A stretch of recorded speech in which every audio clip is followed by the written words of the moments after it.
अस्सलाम वालेकुम वरहमतुल्लाहि वबरकातुह। मौलाना कासिम फ़खरी साहब की वीडियो देखने में आई, जिसमें वो दावत इस्लामी वालों की अतारियों की बड़ी तारीफ़ें कर रहे हैं। अतारी हमारी जान हैं, थे, हैं, रहेंगे। और दूसरी तरफ इन्हीं के लोग तरदीदें कर रहे हैं, अतारी जो है ना नहीं है, वो ततारी हैं, ये दावत आमदनी है, ये फ़लाँ है। अजीब दोगला पॉलिसी है।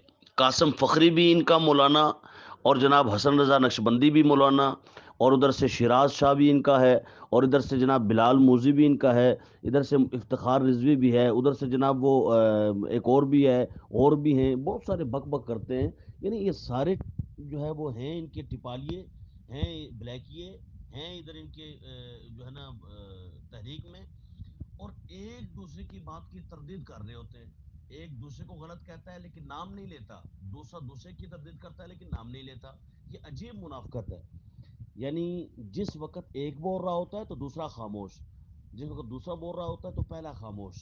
यानी पहले की जब बारी होती है और पहले का निज़ाम चल रहा होता है, पहले का बीज जो बोया होता है, उसकी वो फसल काट रहे होते हैं या पका रहे होते हैं, तो उस वक्त दूसरा खामोश रहता है।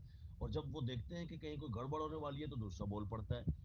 मौलाना कासिम फ़खरी साहब से मैं कहूँगा, मेहरबानी करें, नाम लें, इतने बच्चे ना बने, आप काके ना बने। असम्बली में आप बैठते हैं, आपको इतना नहीं पता कौन कौन बंदा है, आप नाम क्यों नहीं लेते सीधा सीधा? साजिश हो रही है, साजिश हो रही है। आपको खारिश हो रही है तो फिर साजिश होती है, और साजिश नहीं हो रही, वो आपकी खारिश की वजह से साजिश हो रही है। वजह ढूंढने वो साजिश क्यों हो रही है, आपके खिलाफ कौन कर रहा है? आपका अपना कर रहा है। जो आप तईद कर रहे हैं बड़ी बात है, आगे से जो तरदीद कर रहा है उसका रद्द कब किया आपने?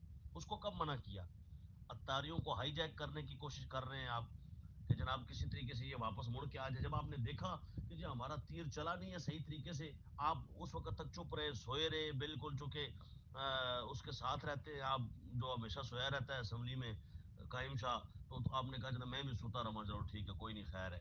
और जिस वक्त आपको जाग आती है कि नहीं अब तो सर से पानी गुजरने वाला है, इलेक्शन भी आने वाला है, तारियों की बड़ी वोट मिलेगी और बड़ा सिस्टम होगा, तो उस वक्त आपको जाग आती है कि तारी हमारी जान है।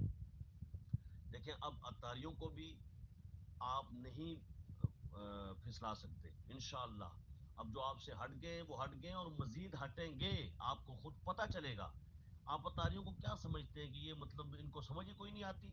इंशाअल्लाह ये हटेंगे। और मैं भी गुजारिश करूंगा अपने अतारी भाइयों से, खुदारा खुदारा आप समझें कि आपकी दावत इस्लामी के खिलाफ, आपके मुर्शिद के खिलाफ, दीन इस्लाम के खिलाफ, दीन के सपूतों के खिलाफ, दीन की वो तहरीक जिसने पूरी दुनिया में, जो गौस आजम सरकार रहमतुल्लाह ताला अलैह के नायबीन में से सबसे आजम नायब हैं, जिनके सबसे बड़ी जो है वो तहरीक है, जो हुजूर गौसे पाक के इस टाइम दुनिया में मैं समझता हूँ सबसे बड़े नुमाइंदे हैं, उनके खिलाफ बोल रहे हैं। जो दीन के सबसे बड़े नुमाइंदे हैं, जो इस्लाम के सबसे बड़े नुमाइंदा हैं, एक हसीन चेहरा जो इस्लाम का मौजूद है, वही दावत इस्लामी वाले पेश कर रहे हैं, और ये उसको मसक करने की कोशिश करते हैं। खुदारा आप अतारियों से गुजारिश है कि आप इनको छोड़िए और आप वापस पलट के आइए। आपने देख लिया ये क्या कर रहे हैं, कोई दीन का काम नहीं, कोई इस्लाम का काम नहीं, सिर्फ नाम और लेना और नाम लेके अपने काम करना, ये इनका वतीरा बन चुका है। वरना बदमज़हबों की तो ये तारीफें करते हैं, कभी अपनों की तारीफ की? यार खुदा खुद बचाइए, बताइए आप। सब सुन्नी हजरात से मेरा सवाल है, कोई एक वीडियो तो बताओ ना कि इन्होंने किसी पीर साहब के बारे में कह दिया हो जो लबैक में ना हो, और ये कह रहे हैं फलाने पीर साहब बहुत अच्छे हैं, लबैक में ना हो, ये शर्त है। फलाने मौलवी साहब बहुत अच्छे हैं और लबैक में ना हो, इन्होंने कभी नहीं किया। जो लब्बैक में ना हूं, या लब्बैक के तायीद ना करते हूं, या लब्बैक की तारीफें ना करते हूं, इन्होंने कभी उनकी तरफ देखा भी नहीं। बल्कि क्या करते हैं, कहते हैं जी हमारी तो कारकुन की जूती भी सारे पीरों से अफजल है। इन्ना लिल्लाहि व इन्ना इलैहि राजिऊन। हालांकि मैं ये कहता हूं, ये कासिम फ़खरी से, हसन रज़ा नक्शबंदी से, कि तुम्हारी पूरी तहरीक ऊपर से लेके नीचे तक मुमताज़ हुसैन कादरी के जूते के बराबर भी नहीं। खादम हुसैन रिजवी साहब अपने पगड़े उनके जो है पाँव पे रखते थे, तुम उसके पाँव और उसकी जूती के बराबर भी नहीं। खुद तुम कहोगे वाकई जी नहीं, तो फिर बोलो ना, फिर वो मुमताज़ कादरी से पूछो तो वो कहेगा मैं तो अपने पीर की जूती के बराबर भी नहीं। तो तुम जिसके मुरीद के जूती के बराबर नहीं, और वो मुरीद कहता है कि मैं तो सगे अतार हूं, एक दो नहीं, कई खतूत दिखा सकता हूं उनके अपने लिखे हुए, जहां जहां वो लिखते हैं मैं सगे अतार हूं, अतार का सग हूं, कुत्ता अतार का सग हूं, वफादार। الحمدللہ۔ تو آپ وہ لوگ جو غلام غوث بغدادی جیسا آدمی جس کے لیے ممتاز قادری نے لکھا تھا کہ میں جیل سے باہر ہوتا میں تو اس کی گدی کھینچ لیتا، میرے مرشد کے خلاف بک بک کرتا ہے یہ خنزیر۔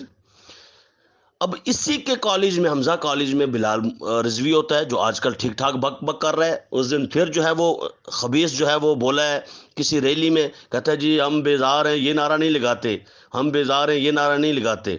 تو نعرہ جو مرضی لگا، تیرے نعرے کا کیا ہے؟ تو ہے کون؟ تجھے جانتا کون ہے؟ اور الیاس قادری تو مسلک کا امام ہے، اہل سنت کا امام ہے، امیر اہل سنت دنیا اسے کہتی ہے۔ تجھے کیا معلوم چند ٹکے کے لوگ، اب تو ٹکے کا بھی تمہیں نہیں کہہ سکتے، روپے کی قیمت زیادہ ہو گئی ہے، تمہاری کوئی قیمت ہی نہیں ہے۔ اور خدا کی قسم بازار مصطفیٰ میں جاؤ ذرا پوچھو الیاس قادری کی قیمت کیا ہے، دنیا والے بھی تمہیں بتائیں گے۔ اور میدان محشر میں نظر آئے گا جب الیاس قادری کا ستارہ چمکتا ہوا نظر آئے گا اور امیر اہل سنت کی شان و شوکت واضح ہوگی، اور حضور علیہ الصلوۃ والسلام جس محبت سے اپنے اس غلام کو دیکھ رہے ہوں گے اور دنیا والوں کو بتا رہے ہوں گے۔ اس لیے اپنے آخرت کو بہتر کرنے کی کوشش کرو۔ خادم رضوی صاحب کے مشن پہ جناب چلنا کوئی نہیں، اور اقتدار کے نشے میں اتنا مست ہو گئے ہو کہ جناب سعد رضوی سے لے کے نیچے تک تمہارے سارے، یعنی قاسم فخری صاحب مجھے یہ بتائیں، کیا قرآن نہیں کہتا وَلَا تَلْبِسُوا الْحَقَّ بِالْبَاطِلِ وَتَكْتُمُوا الْحَقَّ وَأَنْتُمْ تَعْلَمُونَ؟ اگر جانتے ہو تو حق کیوں چھپاتے ہو؟ حق کو باطل سے کیوں ملاتے ہو؟ ہمارا کوئی تعلق نہیں ہے، تاریخ ہماری جان ہے۔ کہاں جان ہے؟ تمہارا سعد رضوی کہتا ہے یہ مسواک یہاں لٹکاتے ہیں، ان کو ابن خطل نظر نہیں آتا، فلاں نہیں نظر آتا، یہ تو مخالفت پہ باتیں کر رہے ہیں، تم کچھ اور کہتے ہو وہ کچھ اور کہتا ہے۔ خرد کا نام جنو، جنو کا خرد رکھ دیا، جو چاہے آپ کا حسن کرشمہ ساز کرے۔ عجیب حرکتیں اور عجیب تمہاری جو ہے نا وہ سسٹم ہے۔ اور اس کے ساتھ میں یہ بھی کہوں گا کہ جب تک یہ سعد رضوی اور جتنے لوگ یہ خلاف بولے ہیں، یہ اعلانیہ انہوں نے باتیں کی ہیں، ان سے اعلانیہ توبہ کراؤ۔ جب تک یہ اعلانیہ توبہ نہیں کریں گے، اب اہل سنت آپ کے ساتھ ہونے والے نہیں ہیں۔ یہ سازش آپ نے اپنے لیے خود بنی ہے اور خود چلی ہے، اس سازش کو مٹانا بھی اب آپ نے خود دی ہے۔ ٹھیک ہو گیا ہے؟ اللہ تبارک و تعالی آپ کو اس چیز کی کے اوپر عمل کرنے کی توفیق عطا فرمائے، اور دوغلا پالیسی سے ہٹ کر کام کرتے رہنے کی توفیق عطا فرمائے۔